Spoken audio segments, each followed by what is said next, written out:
ಆತ್ಮೀಯ ಬಂಧುಗಳೇ, ಕನ್ನಡ ನಾಡಿನ ಸಾಂಸ್ಕೃತಿಕ ಪರಂಪರೆಯ ದ್ಯೋತಕವಾದ ಹಂಪಿ ಉತ್ಸವವು 2025 ಫೆಬ್ರವರಿ 28ರಿಂದ ಮಾರ್ಚ್ 2ರವರೆಗೆ ಒಟ್ಟು 3 ದಿನಗಳ ಕಾಲ ನಡೆಯಲಿದೆ.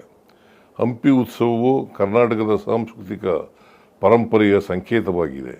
ಈ ಉತ್ಸವವು ರಾಜ್ಯದ ಶ್ರೀಮಂತ ಕಲೆ, ಸಂಸ್ಕೃತಿ ಮತ್ತು ಇತಿಹಾಸವನ್ನು ಪ್ರದರ್ಶಿಸುವ ವೇದಿಕೆಯಾಗಿದೆ. ಕನ್ನಡ ಸಂಸ್ಕೃತಿಯನ್ನು ಸಂರಕ್ಷಿಸುವುದರಲ್ಲಿ ಮತ್ತು ಉತ್ತೇಜಿಸುವುದರಲ್ಲಿ ಹಂಪಿ ಮಹತ್ವದ ಪಾತ್ರ ವಹಿಸುತ್ತಿದೆ. ಭಾರತದ ಚರಿತ್ರೆಯಲ್ಲಿ ವಿಜಯನಗರ ಸಾಮ್ರಾಜ್ಯದ ಕಾಲವು ಒಂದು ಉಜ್ವಲವಾದ ಅಧ್ಯಾಯ.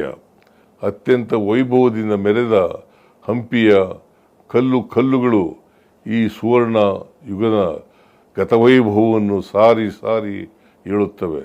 ಯುನೆಸ್ಕೋ ವಿಶ್ವ ಪಾರಂಪರಿಕ ಪಟ್ಟಿಯಲ್ಲಿರುವ ಹಂಪಿ ನಮ್ಮ ಕರ್ನಾಟಕದ ಹೆಮ್ಮೆ. ದೇಶದ ನಾನಾ ಭಾಗಗಳಿಂದಲೇ ಅಲ್ಲದೆ ವಿದೇಶಿಗರನ್ನೂ ಹೆಚ್ಚಾಗಿ ಆಕರ್ಷಿಸುವ ಬಲವಾದ ಐತಿಹಾಸಿಕ ಹಿನ್ನೆಲೆಯನ್ನು ಹೊಂದಿದೆ.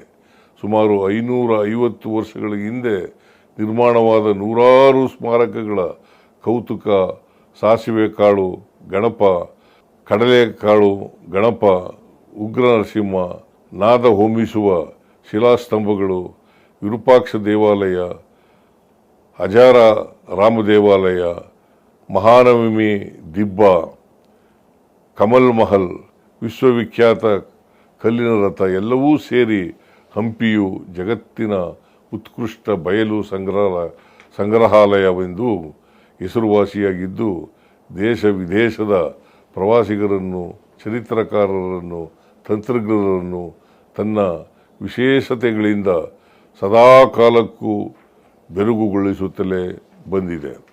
ಇಲ್ಲಿ ವಿಜಯನಗರ ಅವಶೇಷಗಳನ್ನು ಕಣ್ತುಂಬಿಕೊಳ್ಳುವ ಜೊತೆಗೆ ಸಾಹಸ ಚಟುವಟಿಕೆಗಳನ್ನು ಸಹ ಕೈಗೊಳ್ಳಬಹುದಾಗಿದೆ.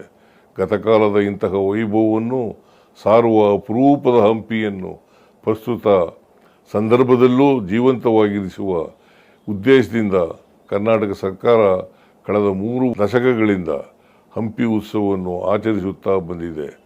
ಹಂಪಿಯ ಪರಿಸರ, ಸ್ಮಾರಕಗಳನ್ನು ಕಾಪಾಡಿಕೊಂಡು ಹಂಪಿ ಅಭಿವೃದ್ಧಿಗೆ ಶ್ರಮಿಸಬೇಕಾದುದು ನಮ್ಮೆಲ್ಲರ ಕರ್ತವ್ಯವಾಗಿದೆ. ಪ್ರವಾಸೋದ್ಯಮ ಕ್ಷೇತ್ರದಲ್ಲಿ ಹೂಡಿಕೆಗೆ ಅನುವಾಗುವಂತೆ ರಾಜ್ಯ ಸರ್ಕಾರವು ನೂತನ ಪ್ರವಾಸೋದ್ಯಮ ನೀತಿ 2024-29 ಪ್ರಕಟಿಸಿದೆ. ಈ ಹೊಸ ನೀತಿಯ ಹೂಡಿಕೆದಾರರಿಗೆ ಪೂರಕ ವಾತಾವರಣ ಸೃಷ್ಟಿಸುವ ಜೊತೆಗೆ ಹೂಡಿಕೆಗೆ 10 ಹಲವು ಅವಕಾಶಗಳನ್ನು ಸೃಷ್ಟಿಸಿದೆ. ಜಿಲ್ಲೆಯ ಉಸ್ತುವಾರಿ ಸಚಿವರಾದ ಜಮೀರ್ ಅಹಮದ್ ಅವರು ಉತ್ಸವದ ಆಚರಣೆ, ಪೂರ್ವ ತಯಾರಿ ಕುರಿತು ನನ್ನೊಡನೆ ನಿರಂತರ ಸಂಪರ್ಕದಲ್ಲಿದ್ದು ಇಂದು ಈ ಉತ್ಸವ ಯಶಸ್ವಿ ಆಯೋಜನೆಗೆ ಕಾರಣಕರ್ತರಾಗಿದ್ದಾರೆ. 3 ದಿನಗಳ ಕಾಲ ನಡೆಯುವ ಹಂಪಿ ಉತ್ಸವದಲ್ಲಿ ಸಾರ್ವಜನಿಕರು ಹೆಚ್ಚಿನ ಸಂಖ್ಯೆಯಲ್ಲಿ ಭಾಗವಹಿಸಬೇಕು. ವಿಶೇಷವಾಗಿ ನಿಮ್ಮ ಮಕ್ಕಳನ್ನು ಕರೆತಂದು ನಮ್ಮ ಈ ಹಂಪಿಯ ಭವ್ಯ ಪರಂಪರೆಯನ್ನು ಎಲ್ಲರಿಗೂ ಪರಿಚಯಿಸಬೇಕು. ಹಂಪಿ ಉತ್ಸವ ಯಶಸ್ವಿಯಾಗಿ ಜರುಗಲಿ ಎಂದು ಶುಭ ಹಾರೈಸುತ್ತೇನೆ.